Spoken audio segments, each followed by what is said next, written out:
menjauhiku, sengaja menghindar, seolah tak mau lagi bergaul denganku. Awalnya aku mengabaikan itu, tapi lama-kelamaan hingga Kiki dan Eza tiba-tiba menghilang dari peredaran.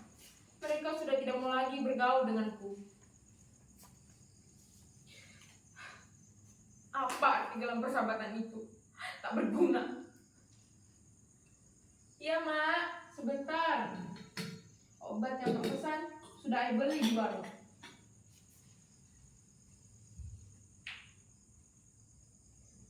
Mak sedang sakit. Sudah 1 bulan ini. Aku belum mampu membawanya ke dokter. Kata orang, biaya berobat ke dokter itu mahal. Apa? BPJS? Dari mana kamu membayar iuran per bulannya? Kata Bu Siti yang bekerja di puskesmas, BPJS yang menunggak dan tidak dibayar akan dikenakan denda. Sudahlah, orang susah dilarang sakit. Itulah mengapa sudah hampir 1 bulan ini aku menggantikan ibu untuk berburu karton dan barang-barang bekas ke toko-toko. Sering aku memungut sampah yang dibuang secara sembarangan. Aku tak habis pikir, mengapa orang-orang bisa membuang sampah secara sembarangan? Tidakkah mereka tahu bahwa tindakan yang mereka lakukan itu bisa mencemari lingkungan yang kita tinggali ini? Sedangkan tong sampah dibiarkan begitu saja, tidak dipergunakan sebagaimana mestinya. Sejak bapak meninggal 5 tahun yang lalu, emaklah yang mencari nafkah untuk membiayai hidup kami. Sempat menjadi buruh cuci dengan upah yang seikhlasnya. Tapi upah yang diterima emak tidak sebanding dengan resiko yang dihadapinya. Bila ada pakaian rusak dan kotor, emak harus menggantinya 2 kali lipat. Lambat laun, tenaga emak sudah tidak mampu lagi untuk mencuci. Akhirnya, emak memilih menjadi pemulung. Dalam sehari, emak bisa mengumpulkan sampah 10-15 kg sampah. Tak banyak uang yang dibawanya ke rumah. Sampah yang terkumpul terjual dengan harga Rp3.000 per kilogram. Cukuplah untuk membeli beras, kebutuhan sekolah, dan sedikit jajan untukku. Emak ingin sekali aku jadi guru. Cita-cita emak adalah menjadi guru. Emak berpesan begini, Ai, bagaimanapun pedihnya hidup, kamu jangan pernah menyerah dengan cita-citamu. Ingat, kamu masih punya Tuhan. Begitu katanya. Saat ini emak sedang sakit.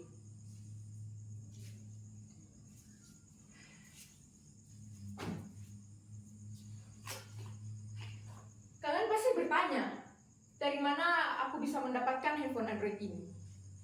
Kalian pasti curiga kan, karena aku anak pemulung.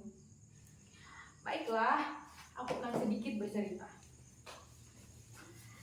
Dalam memperingati 17 Agustusan tahun lalu, Pak Lurah memintaku untuk mengumpulkan teman-temanku untuk ikut lomba gerak jalan.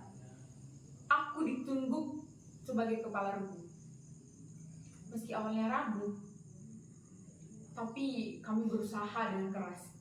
Akhirnya, regu kami menang.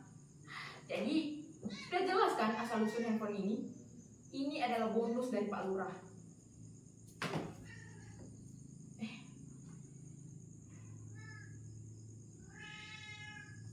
Sampah, sampah, sampah. Sampah plastik menyebabkan pencemaran tanah karena sifatnya yang sulit terdekomposisi. Sampah plastik membutuhkan 10-20 tahun untuk dapat terurai secara alami. Saat ini, Indonesia masih mengalami krisis sampah.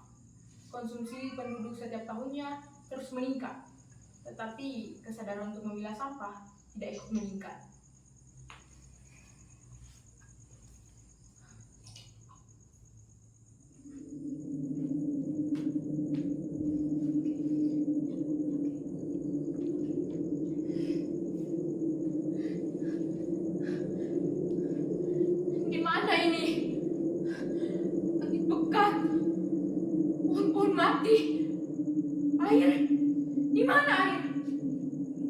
kotor dan bau.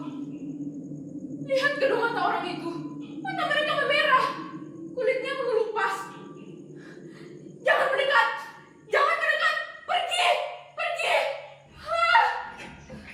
Kenapa rambut rontok begini? Kulit tai.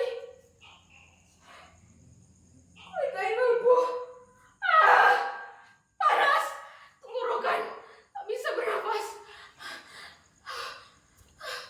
Tolong. Tolong. Tolong.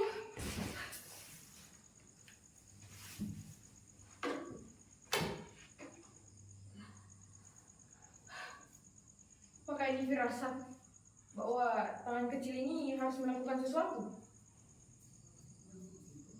Apa yang bisa aku lakukan dengan barang-barang ini?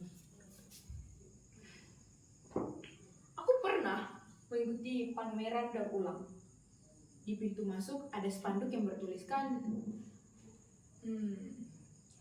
jika tidak bisa mengurangi, maka perbaiki, gunakan kembali, haluskan kembali, jual kembali, dan daur ulang.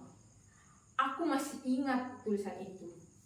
Jujur saja, saat itu aku masih belum minat untuk mengolah sampah. Bagiku, sampah itu adalah sesuatu yang menjijikan dan jorok. Waktu itu aku pernah diajak ibu guru untuk ikut workshop.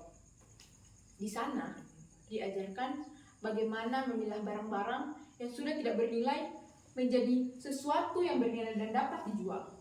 Contohnya, vas bunga dari kemasan kopi, tas dari kemasan kopi, bunga dari sedotan, dan juga lampu hias dari botol bekas.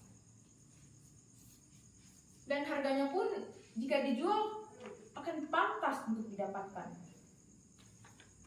Lantas, kenapa aku harus minder dan malu?